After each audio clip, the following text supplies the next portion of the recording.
Nanded municipal corporation की माली हालत in दिनों खस्ता हो चुकी है। इसमें बेहतरी लाने के लिए स्टैंडिंग कमेटी ने कड़े कदम उठाने का फैसला किया है। इसके लिए स्टैंडिंग कमेटी के चेयरमैन किशोर स्वामी की क़यादत में आज एक अहम मीटिंग का इनेकाद किया गया। मीटिंग में टैक्स वसूली महकमे के सभी ओहदेदारान को भी तलब करके टैक्स वसूली के लिए खुसूसी मुहिम चलाने के अहकाम दिए गए। किशोर स्वामी ने सभी जोनल अफसरान और टैक्स वसूली महकमे के अफसरान की एक मुश्तरका मीटिंग लेकर टैक्स वसूली की मौजूदा सूरत हाल की जानकारी हासिल की, जिसमें उन्हें यह बताया गया कि नांदेड़ शहर में 1 लाख से ज़ायद टैक्स दहिंदगान की तादाद है।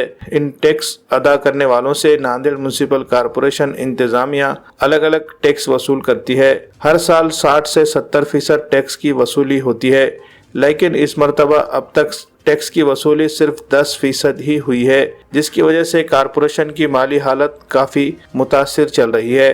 टैक्स वसूली कम होने से कॉरपोरेशन की आमदनी कम हो गई है। इसके लिए टैक्स महकमे के अफसरान पर किशोर स्वामी ने सख्त नाराजगी जाहिर की और इस कमी को दूर करने के लिए फौरी टैक्स वसूली के लिए खुसूसी मुहिम शुरू करने के अहकाम दिए हैं। टैक्स वसूली के काम में सुस्ती का मुजाहरा करने वाले मुलाजिमीन के खिलाफ सख्त कार्रवाई करने का भी इशारा दिया गया है। आज महापालिकेमध्ये बिल कलेक्टर, झोन अधिकारी आणि DMC, त्यांना ॲडिशनल कमिशनर यांच्यासोबत मी आढावा बैठक घेतलेली आहे। आज आम्ही महापालिका जी आहे त्या आर्थिक संकटातून खूप मोठ्या चाललेली आहे। अशा परिस्थितीमध्ये या शहराचा विकास करणे किंवा या शहरातील मूलभूत सुविधा पुरवणे हे देखील आम्हाला कठीण होत आहे। म्हणून आज आम्ही या लोकांची मीटिंग घेऊन की जे आपल्याकडे टॅक्स वसूल होतो त्या संबंधात माहिती घेतली।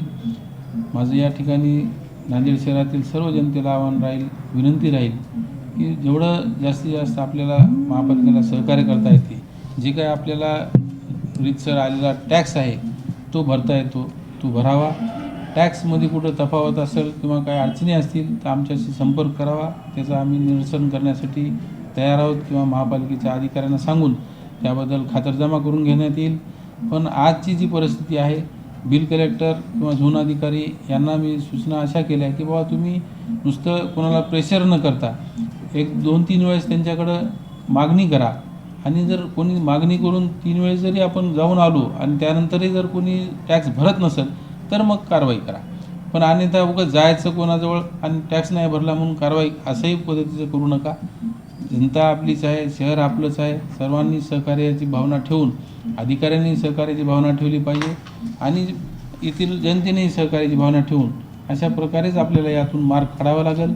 काही त्रुटी दिसल्यात त्या त्रुटीच्या सुधारणा करण्यासाठी सांगितले। जे चांगले काम करतील त्यांना निश्चित प्रशस्ती पत्र देऊ, त्याचं आम्ही चांगलं त्याचा गौरव करू। पण जर नुसतंच बसून खुर्ची अडवून ठेवून जर कोणी इथं बसत असेल आणि काम करत नसेल तर अशा अधिकाऱ्यांची गय करण्यात येणार नाही, अशा स्पष्ट सूचना या ठिकाणी देण्यात आल्या। एकूण किती थकबाकी आहे?